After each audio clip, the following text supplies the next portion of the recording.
Have you ever had the haunting feeling that your life, your thoughts, your desires, even your identity, was never truly yours to begin with? What if everything you are was carefully constructed by everyone but you?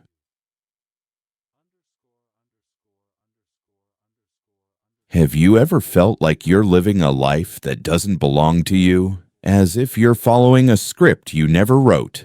A life shaped by parents, teachers, friends, society, and beneath it all, something inside you whispers, "This isn't me." You wake up, put on the same old mask, do what's expected, smile when you're supposed to, and interact as if everything is fine. But when silence finally arrives, and you're alone with yourself, a disturbing question arises. Who am I, really? Carl Jung believed this feeling of disconnection was no coincidence. On the contrary, it is a symptom of a deep psychological wound that few ever dare to face. Most people spend their entire lives without ever meeting their true self. They live as fragments, in social roles, in identities manufactured to please, in expectations they never chose. The tragedy? They believe that's all there is. And so, they die having never encountered their own soul. But now comes the real question. Is this happening to you? The self you think you are, your personality, your desires, your beliefs, how much of it is truly yours? And how much was planted in you by others since childhood? From the beginning, we are trained to fit in, to become acceptable, lovable, successful. And to do that, we're told to hide certain parts of ourselves, to suppress our anger, to silence our vulnerability, to smile when we feel like screaming. So we create a mask. Jung called it the persona, a social disguise meant to protect us. But the more we wear that mask, the further we drift from who we really are. Until one day, the mask becomes all that's left. Jung warned us, living disconnected from your true self has a price. And that price is anguish, chronic dissatisfaction, and a quiet, relentless feeling that something essential is missing. Have you ever reached a milestone, achieved a goal, received praise, only to feel empty, as if what truly matters is still out of reach? That's because what you need isn't out there. It's not in a better job, a perfect relationship, or in someone else's validation. What you need is within you, buried beneath years of social conditioning. But are you willing to go there? Because the journey inward is not easy. To find your true self, you must confront all that you've buried. The forgotten, the repressed, the distorted. It means facing parts of yourself you've spent a lifetime avoiding. But this is also the only way to become free. In this video, we'll explore the journey Jung called individuation, the process of becoming whole, of reclaiming every part of yourself, and finally living from your true essence. Are you ready? Let's begin. From early childhood, you were taught to behave in certain ways, to be polite, to stay quiet, not to speak too loudly, not to show anger. You learned to please others, to be strong all the time, to hide your pain, to pretend you were confident even when you were filled with doubt. Without even realizing it, you began to shape an identity that wasn't truly yours, but a mirror of what others wanted you to be. Jung called this carefully constructed mask the persona. It's the face you present to the world, the version of yourself designed not for truth, but for survival. The persona, once created to protect you, slowly becomes a prison when you forget there is more beneath it. That mask you constructed to fit in. Don't be fooled. We all wear one. If you've ever acted differently at work, at home, with friends, or even on social media, then you've already felt the force of the persona shaping your life. Is it useful? Yes. Without it, we couldn't function in society. But when you begin to identify completely with that mask, the real danger sets in. You start to forget who you truly are. Pause and reflect. How many times have you said something or remained silent just to be accepted? How often have you hidden what you truly thought because you feared judgment? How many times have you smiled politely while inside your soul was screaming? This happens when the persona stops being a tool and becomes your entire identity. You are no longer an authentic person. You become a character, playing a role you never consciously chose. Here lies the core problem. The persona cannot nourish your soul. It may earn you approval, it may bring applause, but it will never bring fulfillment. It can win you praise, but not peace. Living solely through the persona leads to a quiet kind of suffering, a life that feels empty, even if everything looks right on the outside. You sense that something crucial is missing, but you can't quite name what it is. Worse still, the more you cling to the mask, the further you drift from your true essence. So if the persona isn't who you really are, then who are you? To answer that, we must turn the coin over. We must look into the dark mirror at the part of you that's been repressed and exiled to the unconscious. Jung called it the shadow. And this is where the real journey to your true self begins. But be careful.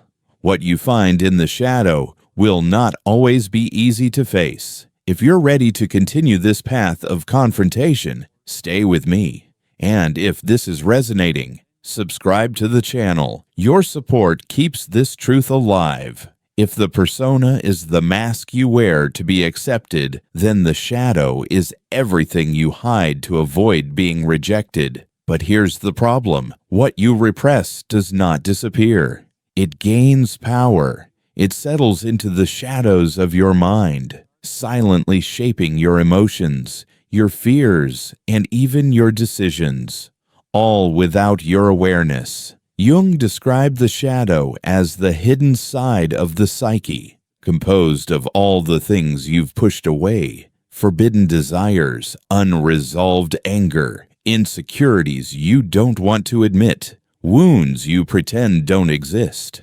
And the harshest truth, many parts of your shadow aren't even bad. They were just declared unacceptable by someone else. Maybe as a child you were too curious, and someone called you annoying.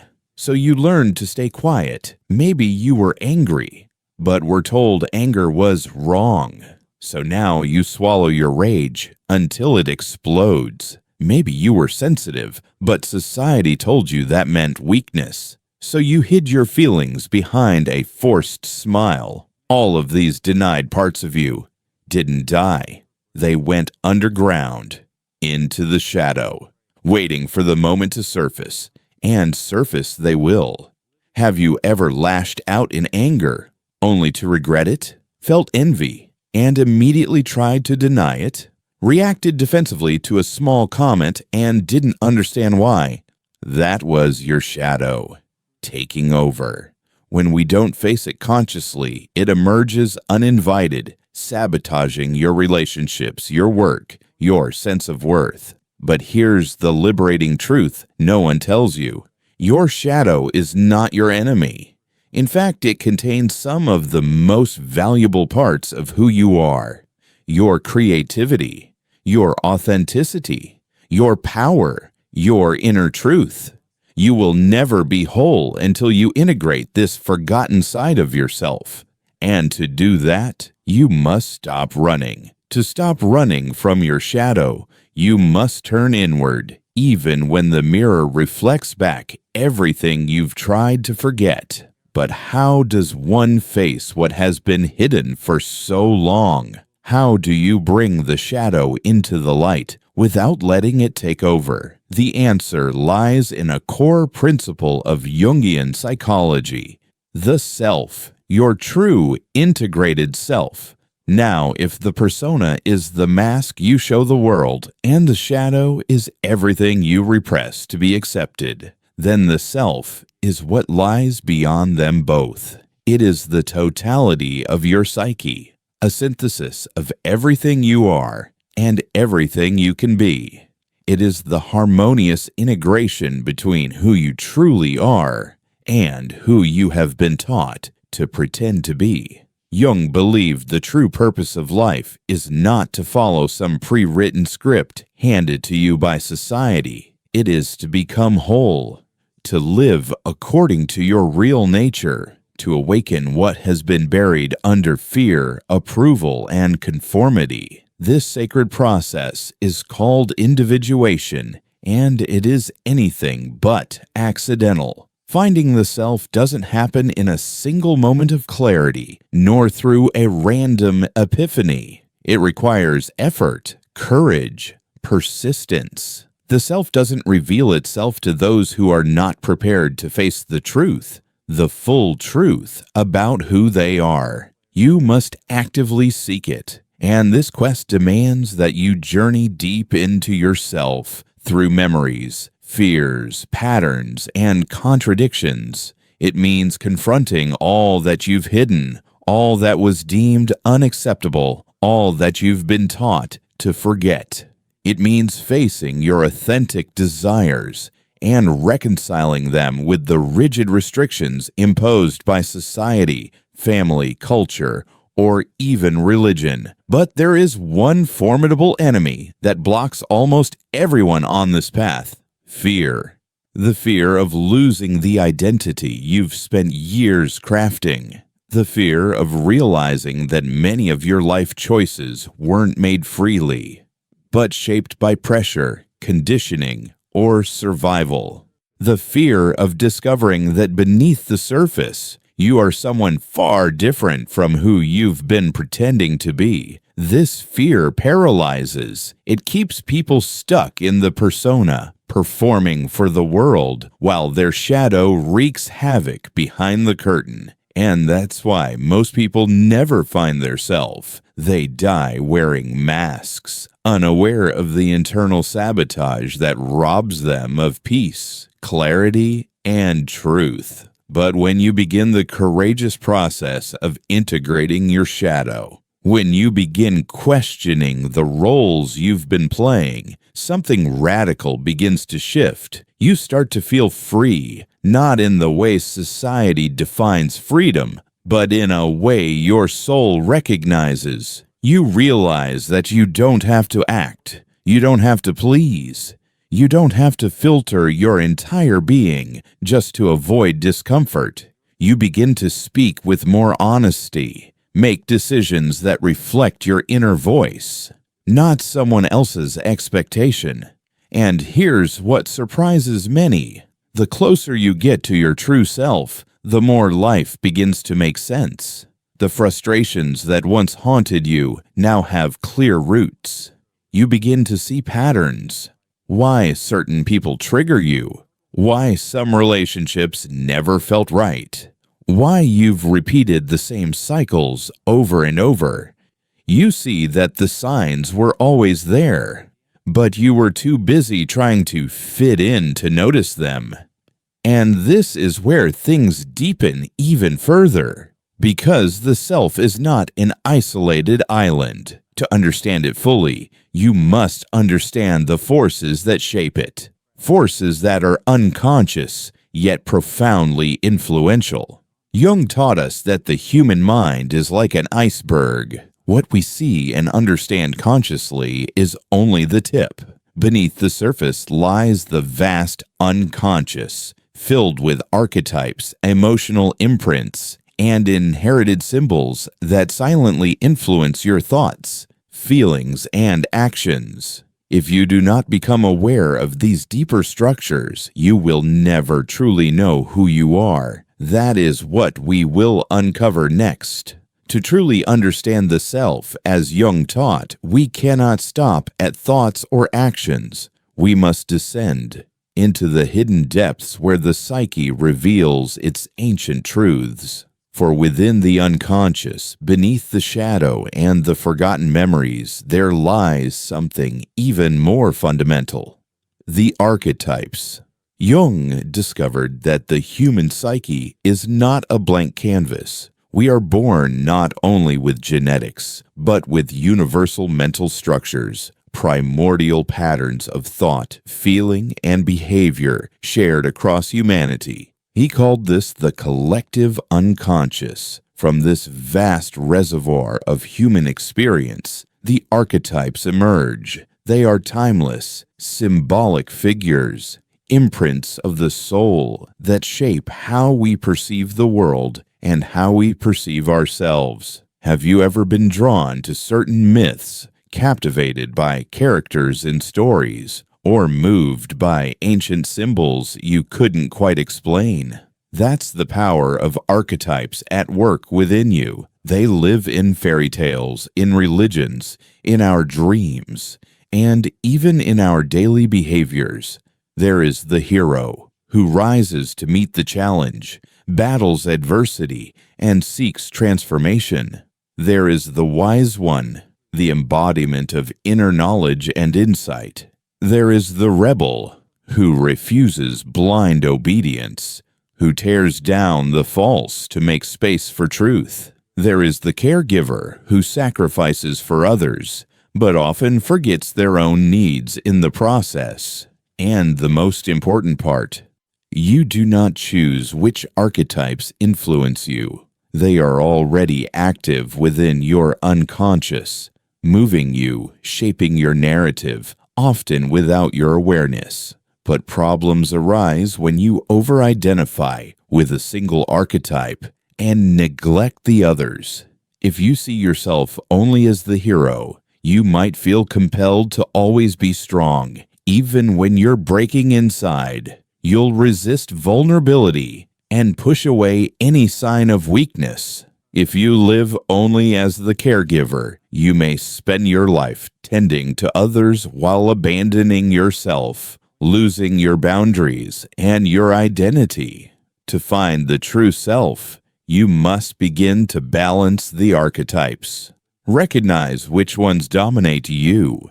Welcome the ones you've repressed. Allow them all a seat at the table of your psyche. But how do they appear? Through your dreams, through your recurring impulses, through the patterns in your life that seem to play on repeat without you ever knowing why. If you ignore them, you will live disconnected, haunted by invisible forces you don't even know are there. That is why so many people feel lost. They look for meaning in the external world, but never consider that the internal world holds the true keys. Jung taught that if you don't recognize your archetypes, they will rule you from the shadows. They will dictate your fears, your insecurities, your behaviors, your relationships, without your consent.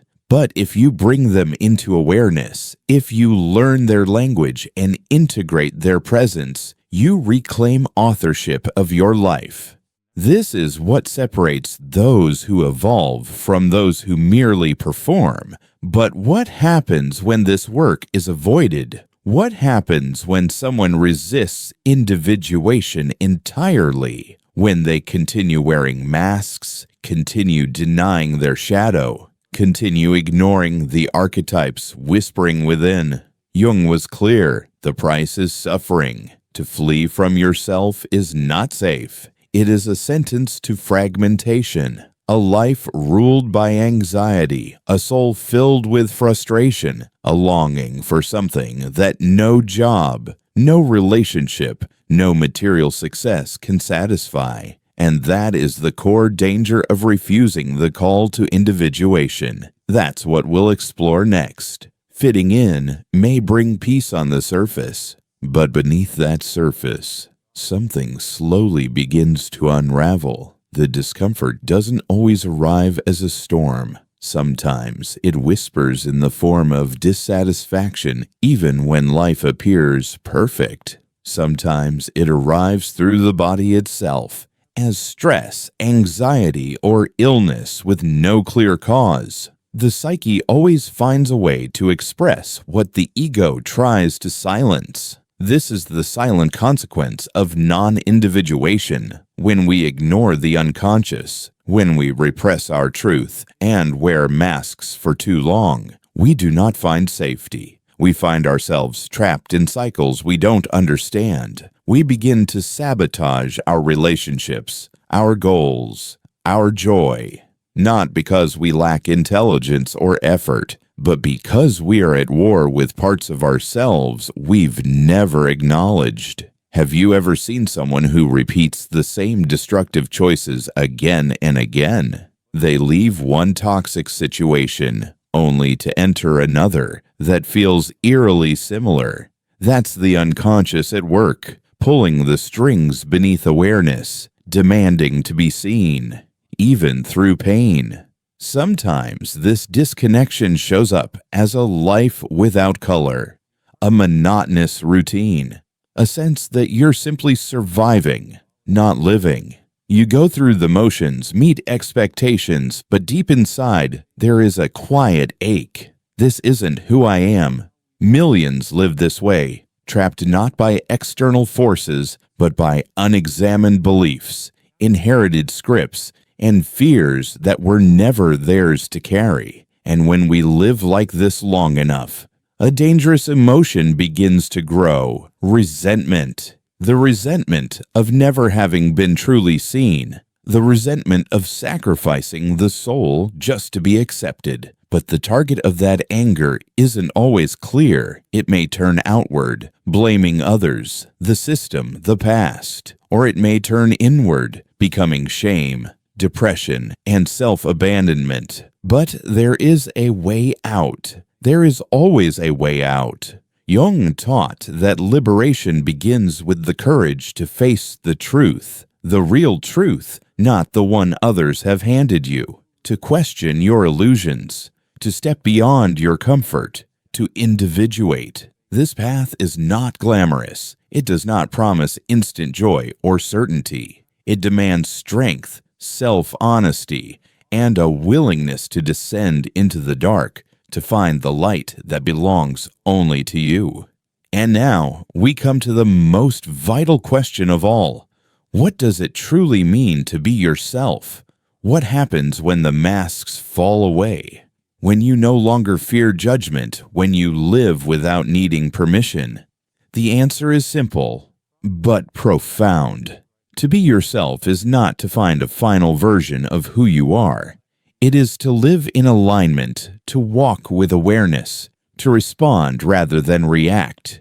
It is to know that you're not a role, not a label, not a projection of anyone else's dreams. You are something deeper, a living, evolving expression of both light and shadow, order and chaos, strength and vulnerability. But few choose this path. Most prefer the ease of the known, even when it hurts. They cling to their masks, not realizing those masks are slowly suffocating the soul beneath them. Jung showed us that freedom is not found in conformity. It is found in wholeness, in daring to live as you truly are, not as the world has scripted you to be. That means letting go of illusions, of old identities, of comfort. It means facing your fear and understanding that the self you thought you were may not be the self you are becoming. And that's not only okay, it's necessary. So I ask you now, are you ready? Are you ready to question everything you were told about yourself? To stop playing roles and start telling the truth? To look at what has been hidden and claim it as your own? If this video stirred something in you, leave a comment below. What part resonated most? Have you ever felt like you were living someone else's story? Let's talk about it. Your story might awaken something in someone else too. And don't stop here. The next video is essential for deepening your understanding because this journey doesn't end with self-awareness. It begins there.